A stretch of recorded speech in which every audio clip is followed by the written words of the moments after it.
Welcome to the Stronger Than Steel podcast with your host, Austin Davidson and John Keir, talking Steelers all the time. Now, here's Austin and John. Hello, and welcome back to the Stronger Than Steel podcast. My name is John Keir, and joining me as always is my co-host, Austin Davidson. Heyo. It's Season 3, Episode 47. The Pittsburgh Steelers are now 4-2-1. Despite a slow start, the Pittsburgh Steelers throttle the Cleveland Browns 33-18, getting their second win in the division, and now have completed their schedule against the Browns 1-0-1 after the disappointing tie. This one felt a lot more satisfying, I guess would be the right word. Wouldn't you say? Oh, yeah, definitely more satisfying to get a W than a tie.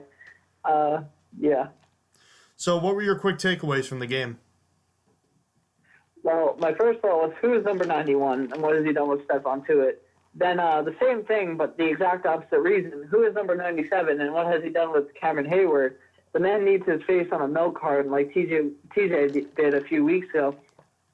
Then finally, special teams has not been so great the past few games with penalties and blunders. Like, they've really been messing it up. They lead the league in special teams penalties, so this is not very good showings from them. What were your quick takeaways? The Steelers' special teams penalties have really contributed to their high penalty total on the season. They wouldn't be nearly as awful of a team as far as total penalties go if they didn't have all these special teams penalties. That's definitely a concern that we've been monitoring all season. But the Steelers had a slow start again, and those kinds of slow starts, we saw it last year. It'll end your season in the playoffs without a doubt. You can't play like garbage on both sides of the ball for 15 minutes every week. It's not going to work in January. You know, we did see some great things in this game, but I'm just not going to take a ton of stock in it right now just because of how badly the Browns played and just how bad of a team they are. I love what I saw, but I need to see more of it next week. And despite all of the great things that Danny Smith has done as a special teams coordinator with the Steelers, and we've seen it this year too with the great schemes getting so close. They could have, 5 punt blocks and a couple field goal blocks this year, but he needs to have a serious sit-down with the other coaches and the players. There needs to be some sort of communication here because right now his players clearly did not understand the rule when it came to that safety punt that we'll get into more detail with later. His players have to understand the rules plain and simple. That was just unacceptable. Only a couple injuries to make note of in this game. Ben Roethlisberger broke his non-throwing, so his left-handed index finger in the game. He didn't believe that it would impact him at all, and he's been practicing this week, so there's no reason to believe it's going to be anything much of an issue. The only thing you might see is maybe less snaps under center, which he doesn't really take a ton under center anymore anyways. Cornerback Cody Sensabaugh left the game with a foot injury, and he didn't practice on Wednesday, but he did return in a limited fashion on Thursday. When he left the game, Cameron Sutton took his place. Artie Burns did not play at all in the win over the Browns. I thought at the time it might have just been a performance-based benching, but as we learned later, Austin, it was due to the fact that he was late to a team meeting, so he might be playing a bit this week. What do you think about the cornerback rotation from this past game, and I guess how do you want to see it going forward?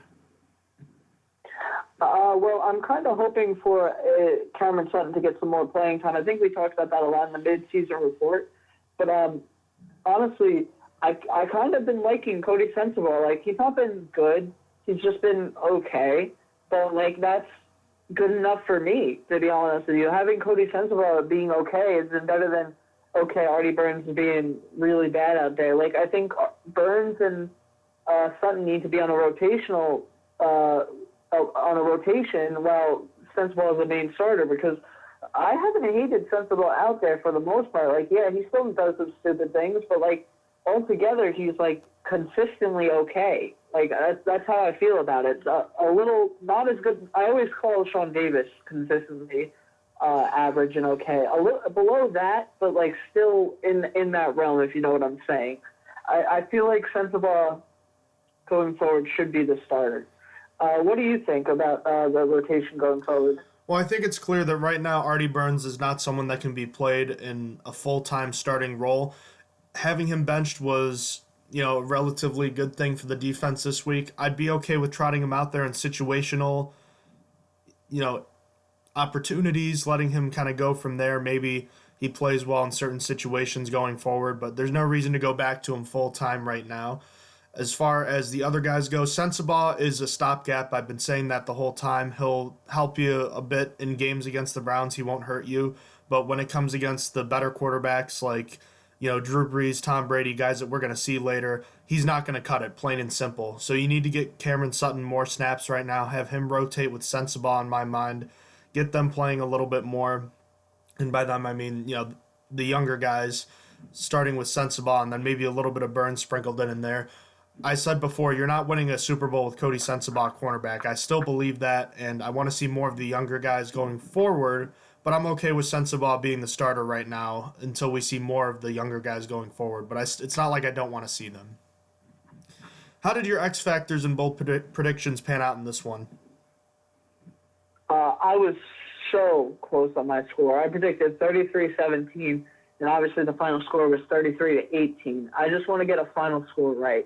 It's one of us has to eventually, with how many times we predicted, one of us has to get it right on the nose. But then none of my bold predictions were really close to right. As for my X Factors, they were Villanueva and John Bostic. And Villanueva had an amazing day, if I'm being honest with you. I felt happy with him, even though he gave up the one sack of the day and the one quarterback hit.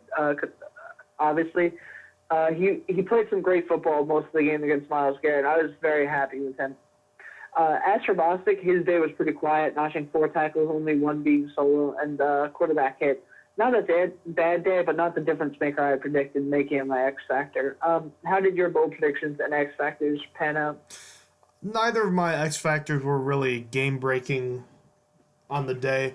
Juju Smith-Schuster on offense hauled in 4 of 6 targets for 33 yards, so it was pretty quiet, but he did have a nice back shoulder fade catch. His production has actually been inconsistent lately, Austin. I wanted to talk to you a little bit about that. The third wide receiver has gotten a lot of attention lately, but Juju has only topped 60 yards in a game once since week 4. That came 3 weeks ago against the Bengals now. So, I guess, are you concerned about him at all moving forward? Am I concerned about Juju, you said? Yeah, or rather, are you okay with him? After he exploded in week 1, are you at all disappointed that he hasn't been the same guy, or what? No, not really, because I feel like Antonio Brown and Ben Roethlisberger's connection has strengthened since then. It's been like it's been like changing since then, and who gets like more of the looks and stuff. I feel like Antonio Brown is going back to like what's normal, and like this makes sense for Juju. He's not the number 1 wide receiver in this system. I mean, he probably would be a number 1 receiver on most teams, but like, I feel like it's just Antonio Brown starting to get his connection back or his Wi-Fi up with Big Ben. What do you think? I just think it's more of an increased presence of the ground game, to be honest with you. We've seen less passes being thrown for the most part. In the game, Roethlisberger threw 46 passes against the Bengals. He's been better, but I don't think he's been bad either. My defensive X Factor was Vince Williams. He had 5 tackles and a hit on Baker Mayfield. It's become clear to me the Steelers trust him more in coverage than they do John Bostic. Williams has not been blitzing as much this year. And we also saw L.J. Fort sprinkled in a bit as well. I didn't hit on any of my bold predictions. All right, on offense, the Steelers got off to another slow start, Austin. They picked it up a bit in the second quarter. We got some better play from Ben Roethlisberger, and then in the second half, it was the James Conner show. 33 points in all, not a bad day. Yeah, I really don't understand how the offensive line just continues to play at such a high level. It really blows my mind. Villanueva gave up the only sack of the day, as I mentioned, and that was the only quarterback hit the Browns got that entire game. I'm just continuously proud of what the line is doing because they have it all together right now. James Conner just won the AFC Offensive Player of the Month for October. And the first thing he did on the field after finding out was hug all his linemen, and they deserve it. They deserve that hug because they really have been so useful in the run game, every single one of them. And this was after we started the year talking about how they weren't opening up holes for him. And just this past month, they've been out of this world on both levels, pass blocking and run blocking. It's incredible. It's not to take away from Connor, though. It felt like every time he got the ball in his hands, whether it was rushing or catching, it felt like it went for 10 yards. He finished with 24 carries for 246 yards, 2 touchdowns, and then also added 5 catches for 66 yards through the air. Incredible numbers, to say the least. The only bad thing you can say about him is his fumbling issue, but he was able to recover his own fumble in this game, so it wasn't an issue for this game. I just really loved his 30-yard run where he spun out the defender's way and ran like a truck the rest of the way. Speaking of running like a truck, the Steelers need to cut Vance McDonald, man. He's just so disrespectful to everyone he plays. He's out here looking to end people's career with his nasty stiff arms and running through people, making their best attempt at trying to tackle him. He did it again in this one, stepping over 2 people trying to tackle him for a nice 22-yard gain.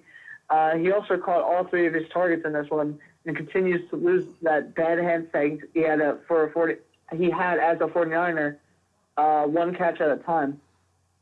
Now let's talk about Roethlisberger and the other receivers. Antonio Brown went off. Still not much yardage-wise, but he got 2 touchdowns, and that first one was absolute gorgeous throw by Roethlisberger on the run.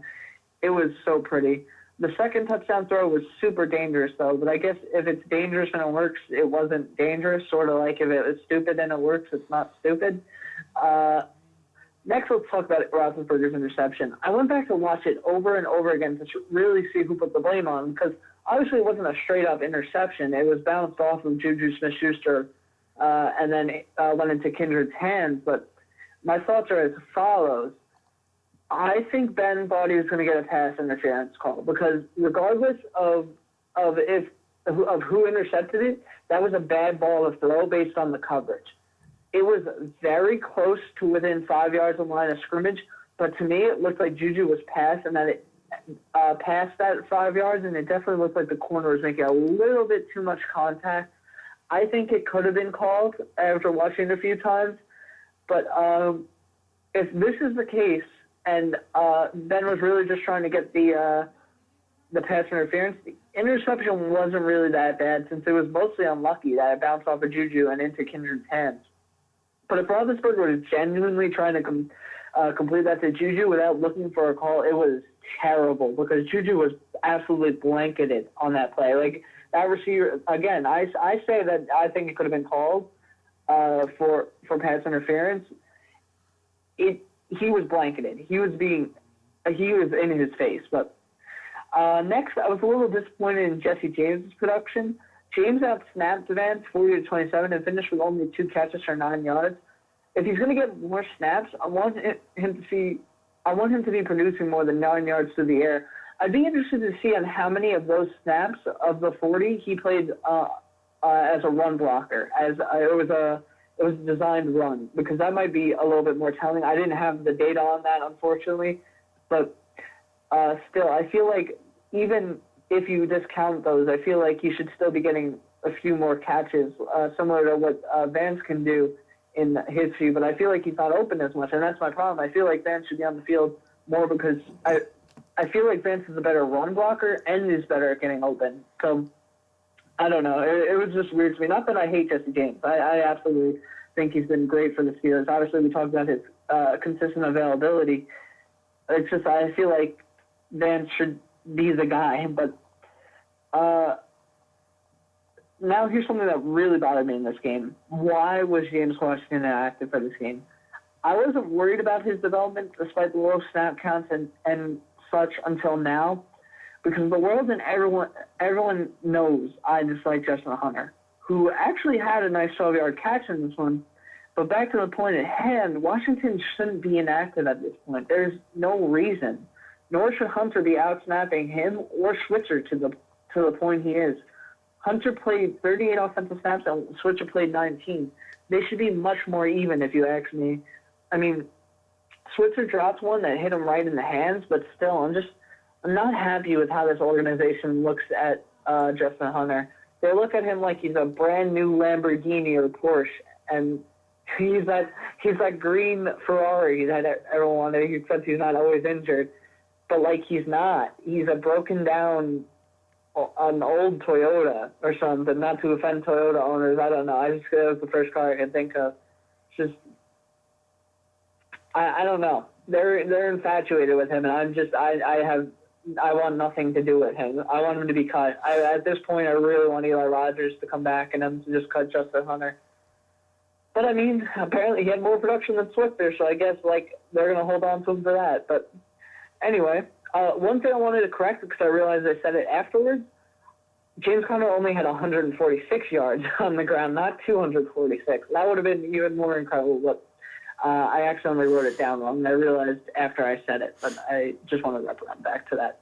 Anyway, what did you think of the offense in this game?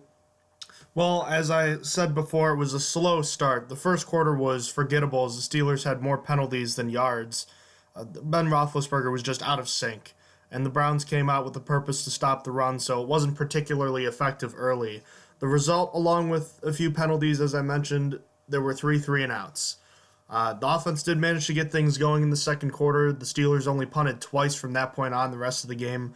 Roethlisberger started the second quarter. He started hitting some passes. He got a nice one to Justin Hunter that you talked about. 2 to Antonio Brown on the first drive of that quarter, the second of which went for a 43-yard touchdown. That was a vintage play from both of them.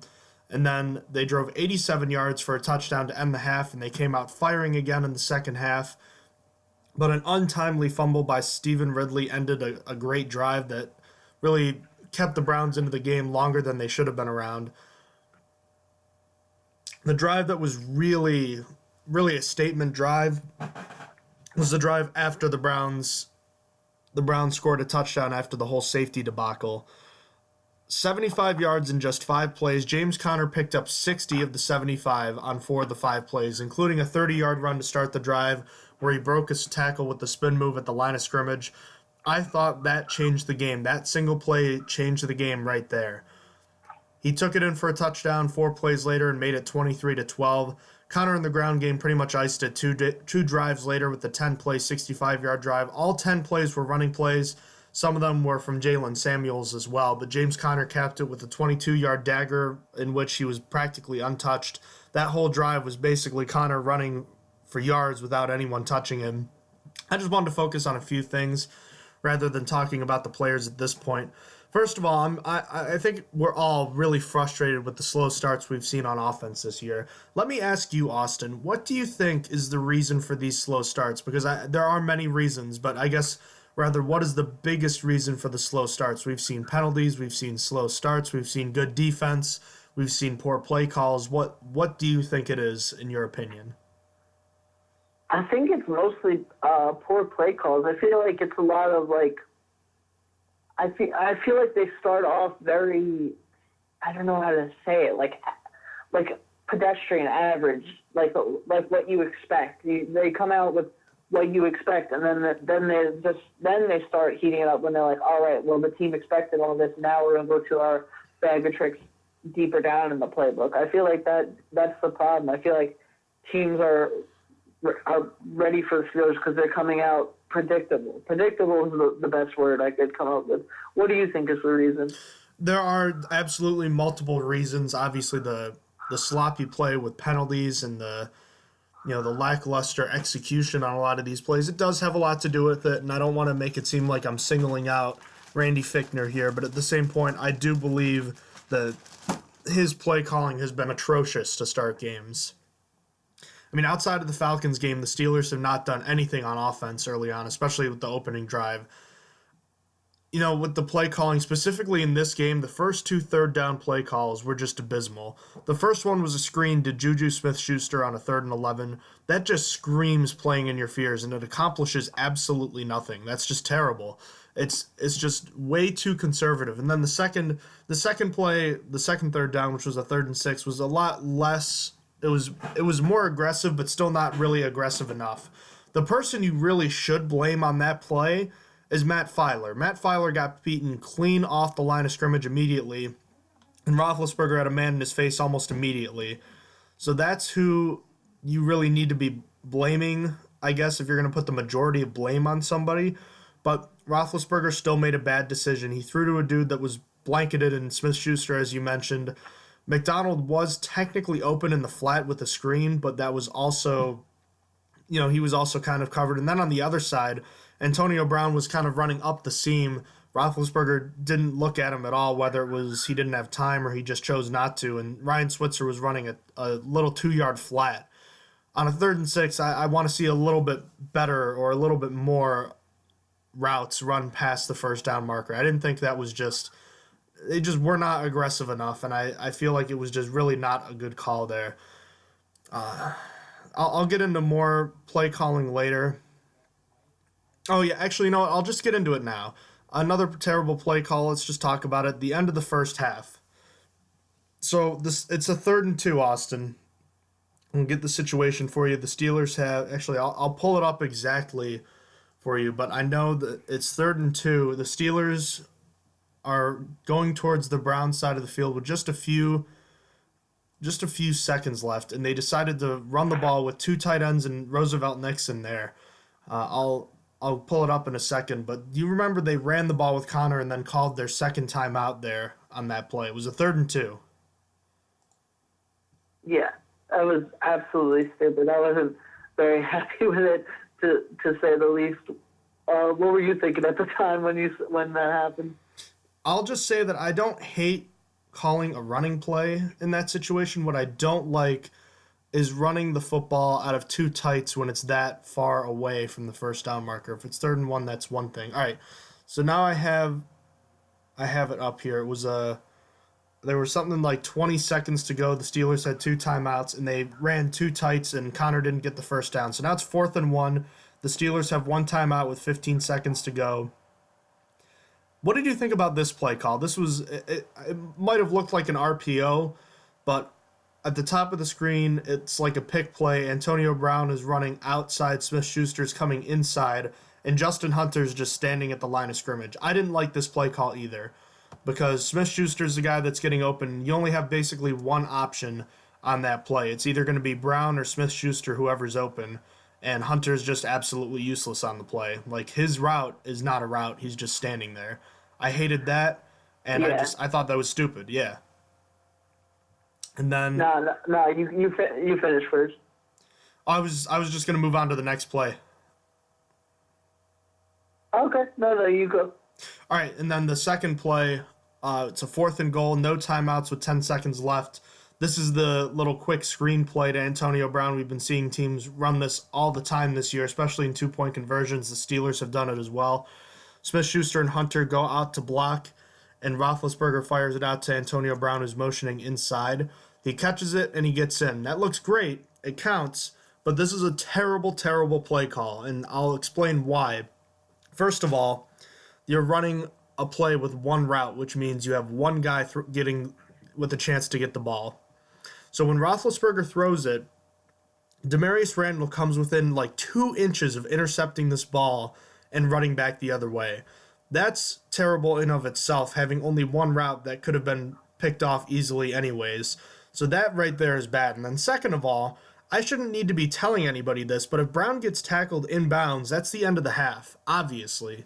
Having a play that has a route that's inbounds short of the end zone is just ridiculous, unless if it's a dump-off route, and really that shouldn't even be there in that situation. If Denzel Ward, who, mind you, is looking at Ben Roethlisberger when Brown is motioning, he's not really paying attention to Brown until after he's got the ball in his hands. If he's looking at Brown, he stops that play most likely, which means the half is over. So you're talking about if the Browns played it better, it could have at the very least been 7-6 at halftime, or if Randall catches the ball, it could be maybe even 14-7 at halftime for the Browns. That's just a terrible, terrible sequence of events that the Steelers got away with. But I was not happy with it at all, and I thought it was just absolutely awful. And the Steelers, they got away with it. It worked, but they should not try to do that again. What did you think? Yeah, I saw, was it Denzel Ward or Demarius Randall? I'm confused now. I thought it was Denzel Ward was the one that was almost picking that off. It was, right? It was Randall who almost picked it off, and Ward was in the backfield. Or not the backfield. He was on Brown. All right, I thought it was Ward. Okay, so Demarius Randall almost took that for a pick six, and it was very dangerous call, especially for it wasn't even like a smart call. It wasn't a smart dangerous call. It was a bad dangerous call because, again, like you said, if he was tackled in bounds, the end of the half. They would have to do some crazy stuff to be able to line up for that again. So I was not really – I mean, it worked, and that's good. But, again, like I agree with you that it worked this one time. Don't do it again. It's likely not going to happen like that. It's not going to work out in the Steelers' favor if they try to do it again. All right, and then what else? Oh, yeah, and then the second half was pretty much just the James Conner show, like I mentioned. Just a great day for him and the offensive line. On the other side of the football, the Steelers' defense also had kind of a slow start, but they managed to hold up.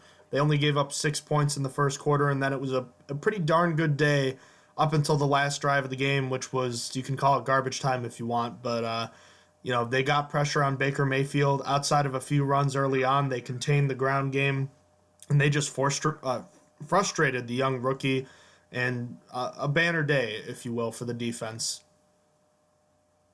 Oh, yeah. Specifically, Stephon Tuitt had a day. 3 weeks ago, I was giving it to him, going in on how he was underperforming, and I like to think he heard it and played pissed off because of it, because, geez, he played amazing this game. He got 7 tackles, 3 of them being solo, 1 being for a loss, a sack, and another quarterback hit. And he was just getting pressure. It was wonderful. And this change has just come so fast. 7 tackles for a D lineman is just so many. He tied Watt for the team lead, and I can't stress how happy I am that he is able to turn it around. If he can continue this against the Ravens next week, both their tackles, starting offensive tackles, are out to give a little preview to the preview episode. I'll be ready to completely forgive him for a slow start, even though it took 8 weeks for him to get going, and it'll only be him doing good for 3 games. But on the other side of him, though, I can't say the same. Cameron Hayward recorded half a tackle. That's it. It wasn't even a half a tackle for a loss, just a plain old half a tackle. Last week, I said Boswell had the same amount of tackles as him. This week, Chris Boswell, Juju Smith-Schuster, and Jesse James had a half a tackle more than him. This is worrisome. Like, we're about to pass the halfway point for the season. This game will mark the halfway point. Can he turn it around like Tuitt has? That's become the question for me, and I'm beginning to seriously doubt it. This could be him falling off hard. Like, I just don't know what to think. How do you go from 14 sacks last year to only 2.5 at the halfway point? Even Bud Dupree has 3 right now. Like, come on, man. Like, call it a hot take, because it is. But right now, I think Cameron Hayward has been the second worst player on the defense at this point. It's hard for me to argue that there's another person besides Artie Burns that is ahead of him. I mean, can you really argue Dupree, Sensible, or Edmonds has been worse? I mean, Tuitt's basically got himself out of the conversation in the past 2 weeks. He would have been in front of him, but I mean, Hayward isn't even forcing pressure really. Like, maybe it would be different if he was forcing that pressure. But Dupree has more tackles, which he should have because of his position. The D lineman and a linebacker should have more tackles than a D lineman, but basically, Bud Dupree has the better stats right now. It's just the only way you can argue against Bud Dupree he's been heavily penalized. But in this game, Hayward took such a bad penalty that it pissed me off so much. Vince Williams was in the process of taking down Baker Mayfield, who had already gotten rid of the ball at this point while he was coming down. And Hayward decided to come in and hit him anyway, drawing a penalty, and I get it. Dupree's gotten more penalties, but this one penalty was so outrageous to me, I don't know. It was just such a stupid, boneheaded one from a veteran guy. But I'm sorry, Edmonds isn't even bad in my mind anymore, as he's shown development, and also Sensible hasn't played amazing. We went over this at the beginning of the podcast, but he's not been detrimental out there like we're accustomed to. So I hold that Hayward has been the second worst player on defense so far this year. I feel like it's hard to argue anyone else has been worse besides Artie Burns. Artie Burns is the only one I can make a clear and concise argument that, yeah, Artie Burns is actually detrimental out there. But anyway, I went on sort of a tangent, but I mentioned Bud Dupree, and I felt like you did really well for him in this game. I was happy with his play in this one. He was sloppy early, but what I liked was I saw him generating pressure without stunts. Granted, it was against an undrafted free agent offensive tackle, but also he was also around the play a lot. He only got 4 tackles, but still, again, I was pretty happy. As for T.J. Watt, he did exactly what I wanted out of him. I didn't need that crazy 3-sack game out of him. Yeah, it was just a good performance that we got out of T.J. Watt. Actually, he led the team in tackles with 7, 5 of them being solo, and he also notched a sack. And that's around what I hope for every game, like 5 tackles. As a whole, though, I felt like this team did great run stopping apart from like the 120-yard run from Chubb. I told everyone Chubb wasn't really anything to worry about. It's you take that 20-yard run away, and he had 17 carries for 47 yards, which is roughly 2.7 yards a carry. Really, I was happy with the scheme that they used against the Browns, because a lot of the game there was an extra guy at the line, which is why Joe Hayden got 2 tackles for a loss and Hilton got split a tackle for a loss. I mean, it's not just that, though. That's not the only reason that they got tackles for a loss. Jarvis Landry is beyond overrated, and it feels like the only time he catches the ball or when the ball is coming at or behind the line of scrimmage. And that helped Hayden get one of his tackles for a loss, but it helped contribute to the 10 total tackles for a loss in this game. There's thing I want to go defensive plays following the special teams blunder. The whole series of events was beyond maddening. Really, there's 3 plays that pissed me off on the Browns' drive. The first I already mentioned was Karen Haley being stupid and getting a penalty for unnecessary roughness. But following that, Terrell Edmonds held and interfered with David Njoku when Joe Hayden was underneath and full coverage on David Njoku in the red zone. And Edmonds still for some reason wasn't confident in Joe Hayden and decided to grab it in Njoku. He could have been called for holding and pass interference for what he did. It just, the pass was going to go incomplete anyway, which is very stupid on his part. Then you have 2 pass interferences, one on Joe Hayden, and then Sensabaugh got one on the touchdown pass, and he didn't even stop the touchdown. It was just a bad reaction to a bad blunder on special teams. Just one last thing. Edmonds didn't have a very good day this game.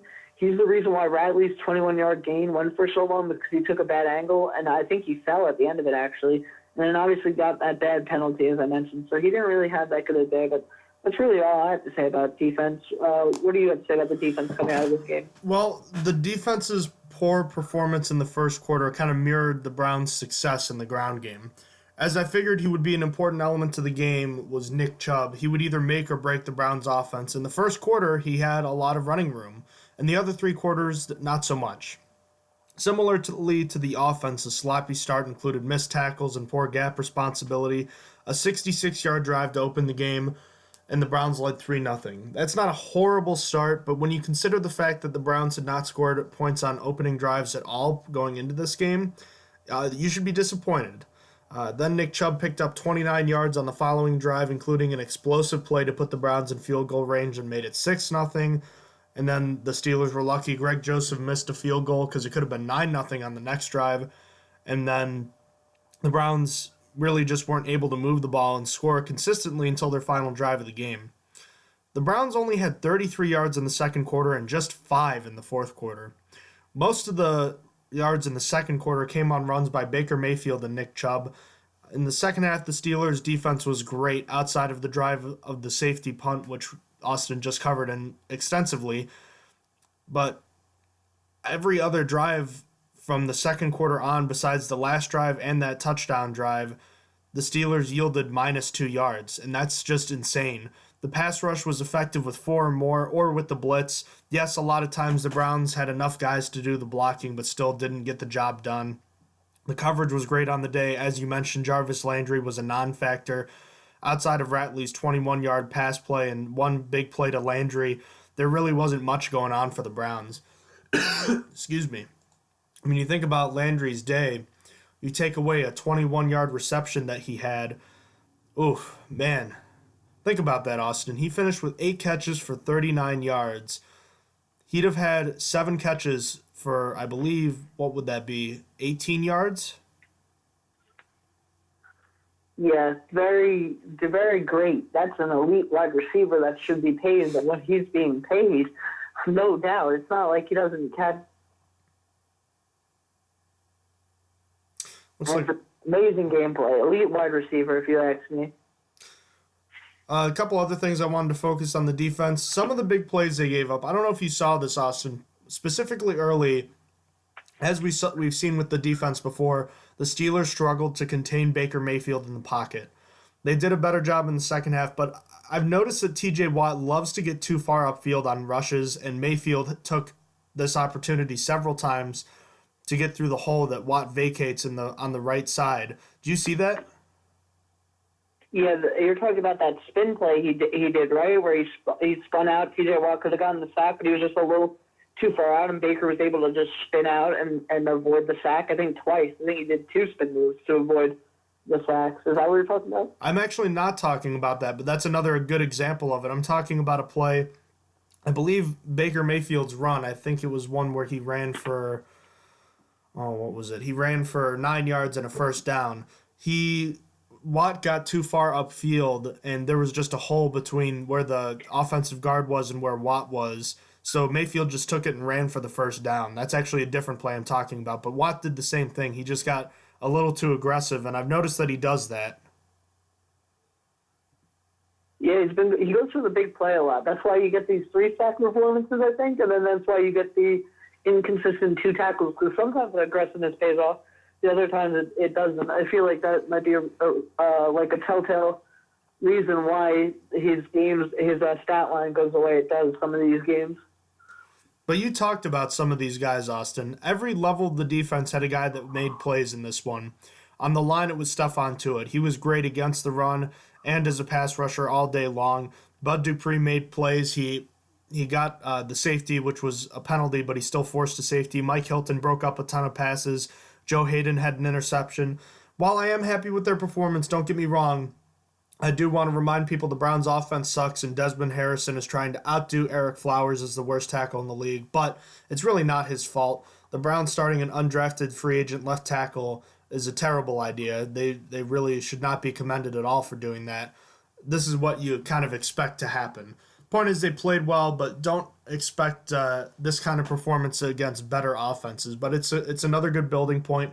You beat who you play, and you can only play the people on your schedule and the teams on your schedule, and the Steelers did a good job in this one. They got pressure all day long, and once they closed up the gaps, Chubb had one, I think, run of more than 7 yards in the last 3 quarters, and most of his damage came in the first quarter. Once they contained him, that offense was a lot easier to start. Special teams, if only you could ignore the penalties in that one disastrous safety punt, because it would have been a good day otherwise.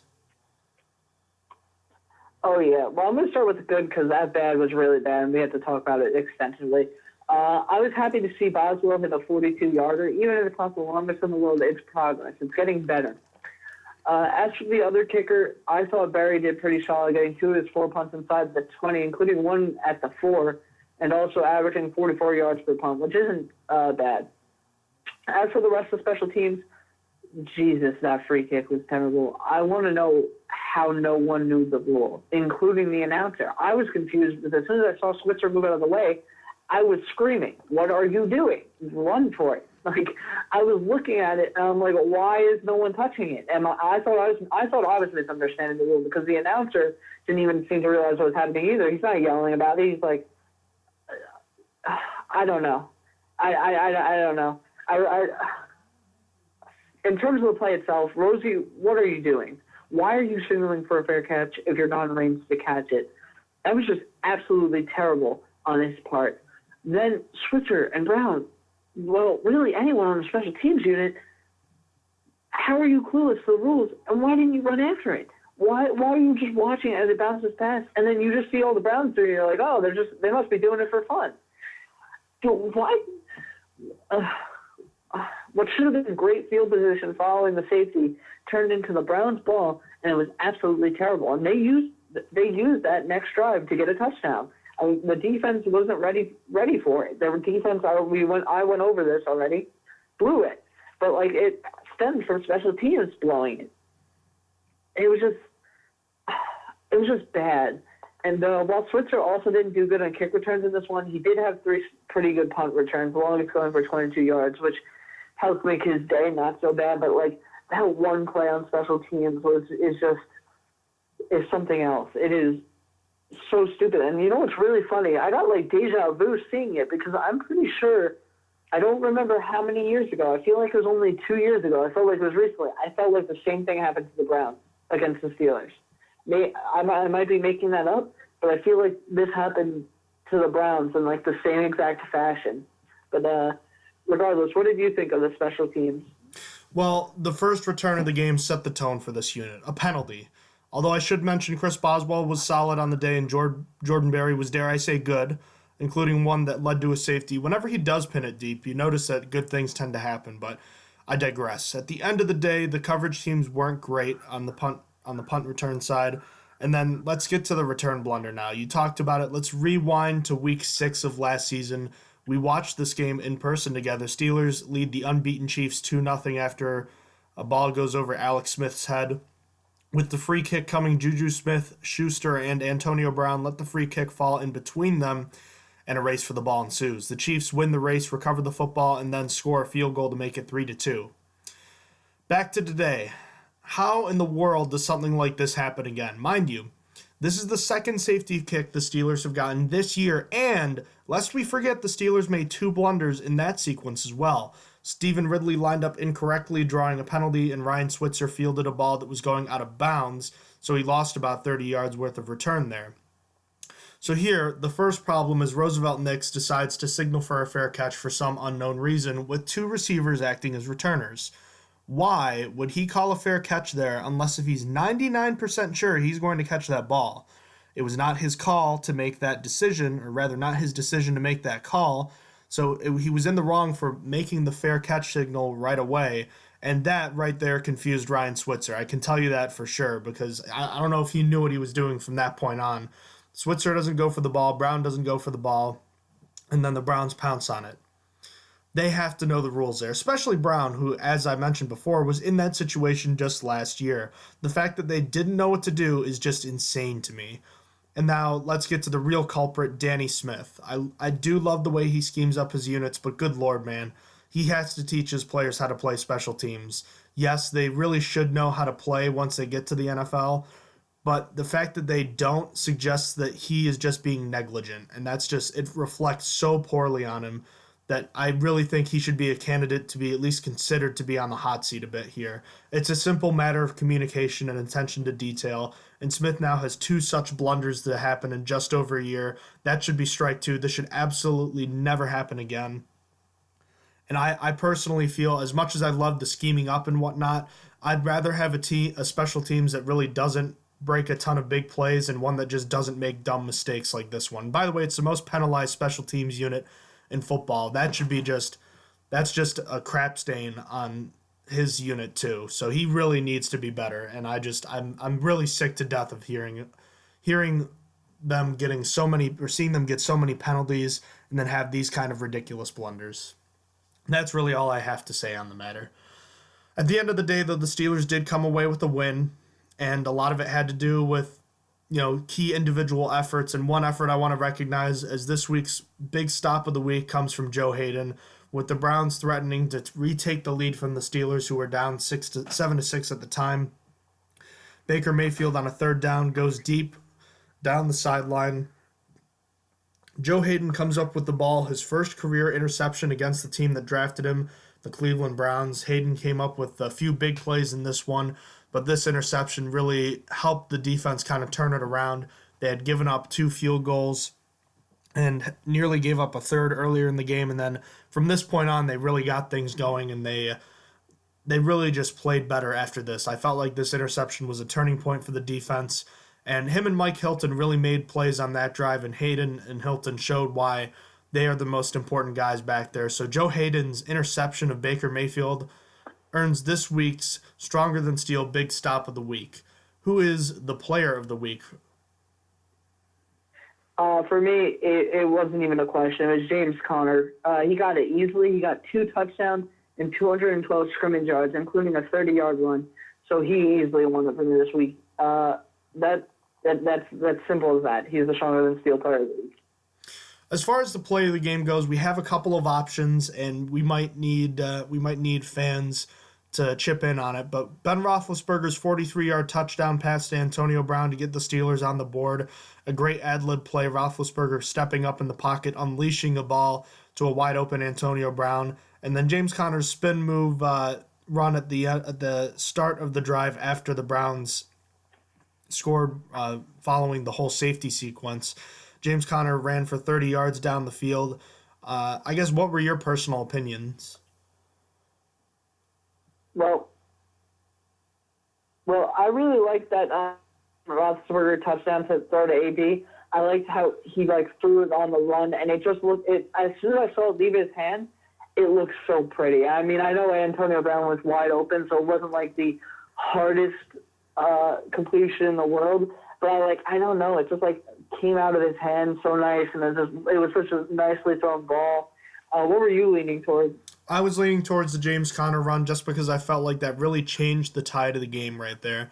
The Browns had all the momentum, and then Conner just kind of sapped it away from them with that huge run, and it set up the drive. Went 75 yards, and that was a huge chunk of the drive right there, and the Steelers were automatically right back on the board. It really kind of took the life away from the Browns, I felt. So we'll get this posted up on social media. We'll get some votes in, and we'll make the decision with your help. As far as positional grades go, Austin, let's get to them. As far as Ben Roethlisberger goes, not the best game we've seen from him either, but he also wasn't bad. Yeah, because I'm going to give him a B+. I felt like it was pretty decent outing for him. Not amazing, but not terrible. The interception, I don't really put on him, but yeah. So I give him a B+. What grade do you give him? I'll give him a B. He's not unleashing the ball deep down the field a ton this year, and it's clear that until the offense establishes a number 3 receiver, this is not going to be that kind of unit. So he's going to have to be rather efficient and maybe not the dominant passing quarterback that we're typically seeing. But I thought he was solid. I didn't think he was bad. He threw the ball 36 times, which is a little bit less than we've been used to seeing, but a solid day. So I gave him a B. Running backs, I decided to go with an A. Would have been an A+, but Stephen Ridley's fumble was very costly, and it ultimately got him benched as well. Jalen Samuels was solid and decent action, and James Conner, besides his one fumble, which was a problem, mind you, he was fantastic in all aspects of the game. I think he is a top 10 running back in this league right now, so I felt that an A was an appropriate grade. Yeah, I had an A+ at first because I forgot that Stephen Ridley counts as a running back. I was only thinking of Conner, and I had to bump it down to an A because of that one fumble Ridley had. But really, just great performance from all of them for the most part. I mean, Ridley fumbled, but Jalen Samuels looks good out there in his first snaps of the year, and then Conner obviously destroyed. So A for me. Wide receivers got a B-. Only 3 receivers caught passes. Antonio Brown was solid, but Juju and Justin Hunter were quiet and inconsistent. Yeah, I gave him a B. Besides Antonio Brown, I wasn't very happy with any of the other receivers. Juju had a meh game. Switcher didn't get a catch. DHB didn't get a target. And you already know how much I love Justin Hunter. So it was just a B. And I almost gave him less, but I settled that because Antonio Brown had 2 touchdowns. But yeah, what did you give him? Tight end, I already gave him. I gave him a B-.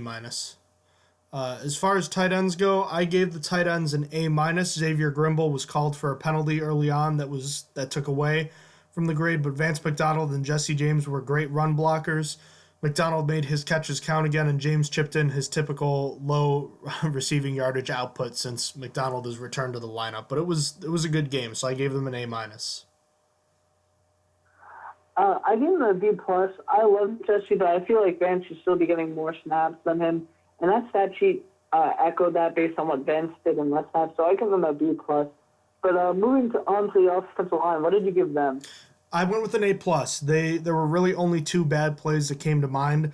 The sack where Villanueva tripped over Foster's legs, and outside of that, he wasn't even doing that bad prior to that. And then the interception where Filer was clean beaten. That's really it. They were fantastic in run blocking. They really overpowered the Browns' defensive front, and they were just great in pass protection too. So A+, I felt was appropriate.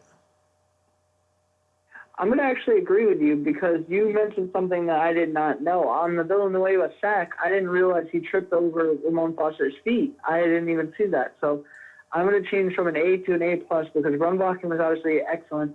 And the only, like you said, the only play Ben was under pressure was when he threw his pick, really.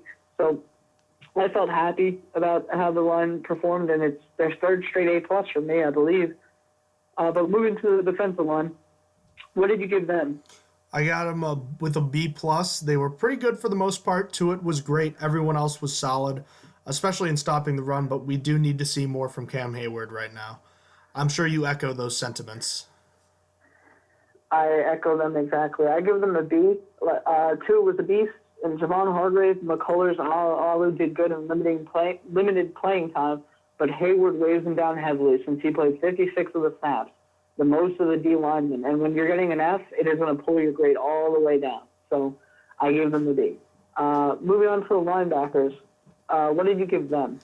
I went with the B+ for the linebackers as a whole. They were aggressive in all of them. Even L.J. Fort, who was playing a little bit, they made plays and they were noticeable. Bud Dupree manhandled an undrafted free agent, and he was great. But T.J. Watt had a sack, but let's see if these guys can do it more consistently. That's been their calling card this year, but I felt like a B+ was a good one. What about you? Did you see it the same way I did? Almost. I felt like everyone was average. I really wish Chicklow didn't have stone hands on that one play, because if he didn't, he would have had a pick six. And I would have given him the B+ for that. But I'll give him the B for now. It was just so upsetting because Chicklow had it. It was in his hands, and he was going to be gone. But for now, I give him the B. Anyway, moving on to defensive backs, what did you give them? I felt like a B+ was appropriate. Mike Hilton and Joe Hayden made some plays. Sean Davis was rock solid. Terrell Edmonds and Cody Sensabaugh were kind of quiet. They weren't bad. Not a bad day. If this were just Mike Hilton and Joe Hayden, they would have gotten an A. Let me put it that way. But I felt like a B+ was an appropriate grade for everybody. I found this position to be the hardest to grade because there were some great performances, some bad performances, some great plays, some bad plays. I'm just going to give them a B, though, because of who they played against. So instead of giving them the benefit of the doubt, I'm going to go the other way. I'm going to give them a B. Moving on to specialists. What did you give them? Oh, man. I wanted to give them a good grade just because the specialists themselves played maybe their best game of the year as a unit as a trio, after kind of struggling to put together a good game for all three of them this year. But that gaffe on the safety return is just unforgivable, and it really hauls the grade down almost 2 full letters just for that alone. That could have been, if the Steelers lost that game, you are circling that play, and you're saying this dude needs to be fired, or like people need to be fired, people need like something, Yinzers are crying out for looking for blood if the Steelers lose the game after that kind of play. So I went with a C. I went with a C+ for it. That one play weighs down very heavily on this grade. But punt returning and both kickers were solid in this game, so it salvages it a little bit.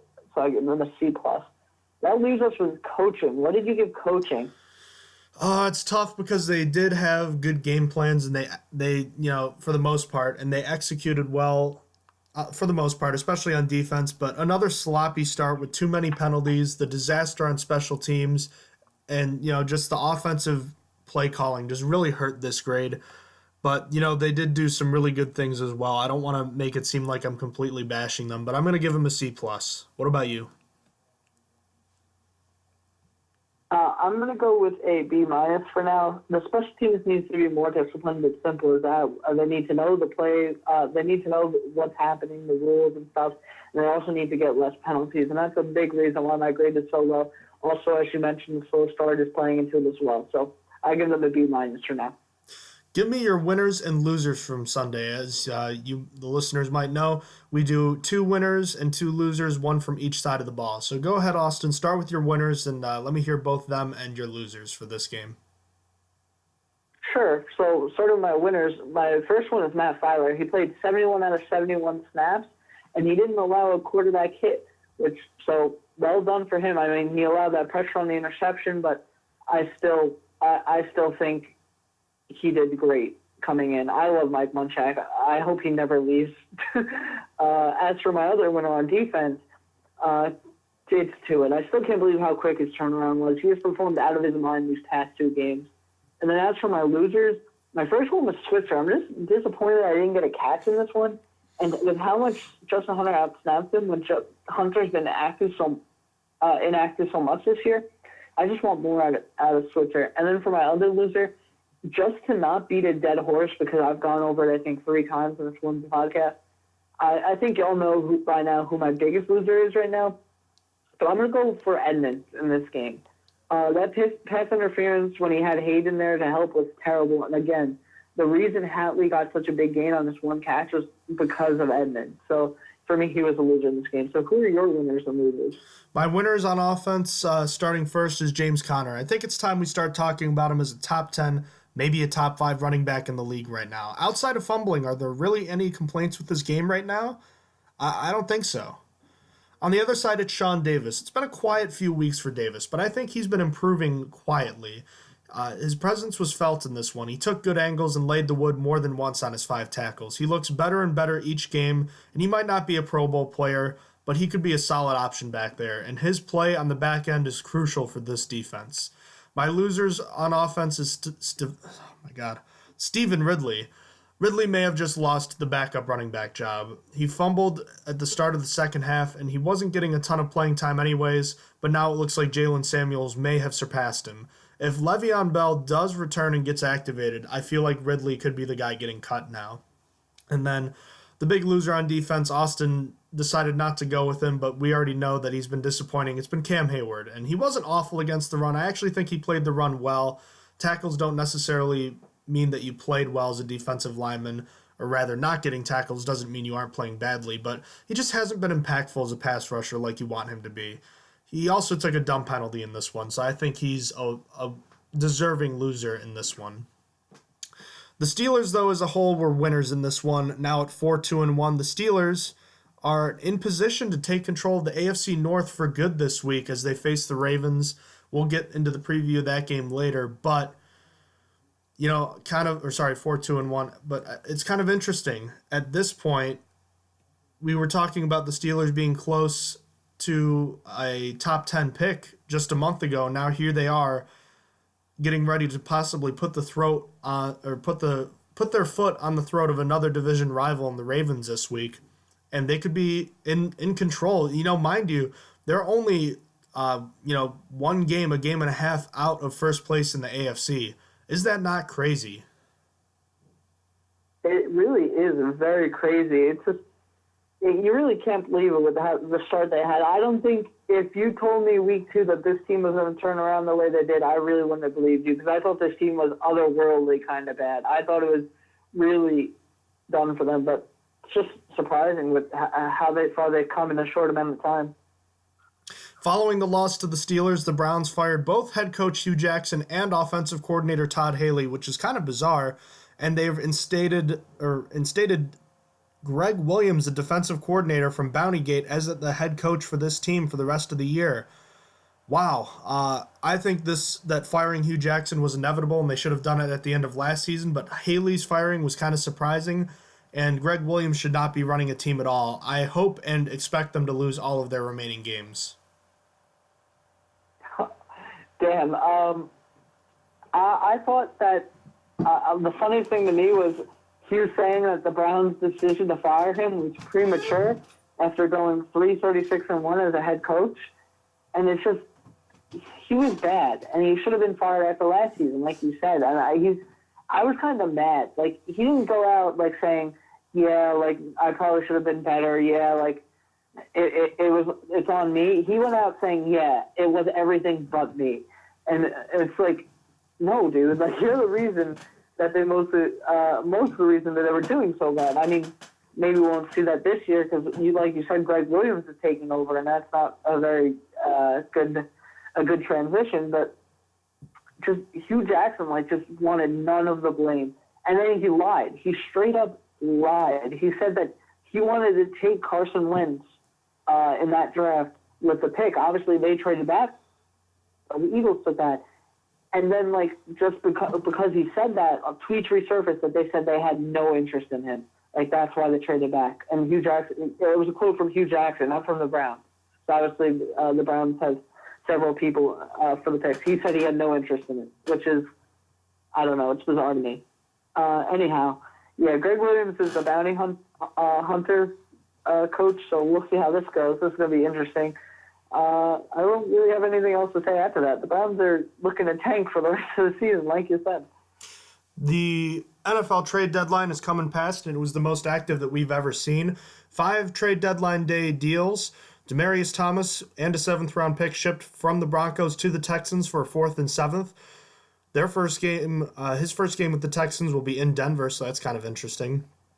Disgruntled running back / receiver Ty Montgomery was traded from the Packers to the Ravens for a 2020 7th-round pick. Former Pro Bowl safety HaHa Clinton Dix was traded from the Packers to the Redskins for a 4th-round pick. Wide receiver Golden Tate was traded to the Eagles from the Lions for a 3rd-round pick. Edge rusher Dante Fowler was traded by the Jaguars to the Rams for a conditional 2019 3rd-round pick and a 2020 5th-round pick. I'll come out and I'll just say my favorite trade for both sides was the Golden Tate trade to the Eagles. He's a slot receiver, the quote-unquote yak king, if you will. Will was a big fan of his, and he was, a very effective receiver for the Lions the last few years. He's a guy that you can kind of pop a quick screen to, and he can take it 70 yards. He's not, an over-the-top guy, but I think he really helps the Eagles. And for a 3rd-round pick, maybe the Lions should have gotten more from him, but at the same point, I believe his contract was up at the end of the year. And with Kenny Golladay emerging as a legitimate weapon in that offense, I think it made sense for both sides. So I like that trade the most for both teams. What about you?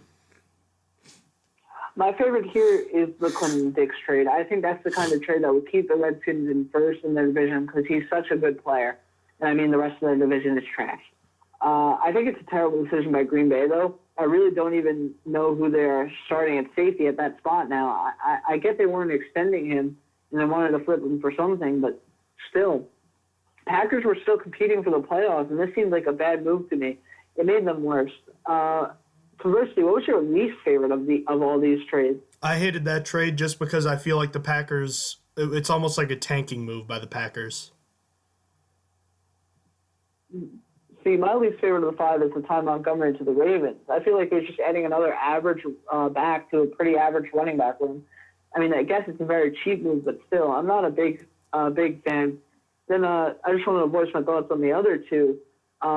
Or the other 3, I hated the Lions trading away Tate. I know they weren't going to pay him, and they believe in Golladay to step up, but Tate was just so good, and they still were competing for the playoffs this year as well. And this just, again, weakens them. I'm not completely sold on the Golladay train yet, but for the Eagles, it's great. They may even extend him. We will see. Then for the Demaryius Thomas trade, I really don't know what to think. Hopkins is already the throw-it-up coverage guy. And he'll make a sick catch kind of dude. I guess DT requires some respect, and we'll get more one-on-ones for Hopkins and maybe allow Cutie to start as well. But I'm not sold on that either. I just want to wait to see how this one plays out. For right now, I'm actually leaning towards not liking it for either team, really. Even if the Texans have a wide receiver maybe. But that's really I'm gonna skip the Fowler one because I don't really think it's that interesting. So I'll skip that one. And yeah. All right. Last bit of NFL news to get to. Jameis Winston has been benched for Ryan Fitzpatrick. He nearly led an incredible comeback against the Bengals last week. Came up just short because the Buccaneers' defense is terrible. But here it is. Fitzmagic has made his return, and his reign over the NFL shall continue. It's going to be a shootout. That's what it's going to be. That's always that division matchups are shootouts. For all the talk over his career about Ryan Fitzpatrick not having a strong arm, a lot of his touchdowns this year have been deep bombs, so I thought that was really interesting. We're going to have to cut things a little short this time, but with with the pick'em section still to go. We'll just tack that on to the next episode. We'll be doing that relatively soon here, but due to time constraints, we're going to have to wrap this one up now. So, Austin, is there anything else you wanted to say before we finish things up today? Nope, we're good. Alrighty. Steelers at 4-2-1. We'll have Steelers and Ravens preview next. Thank you so much for listening to the Stronger Than Steel podcast with Austin and John. Have a great night. Have a good night. You have been listening to Stronger Than Steel podcast. Thank you for joining us today, and don't forget to check out our website listed in the description below.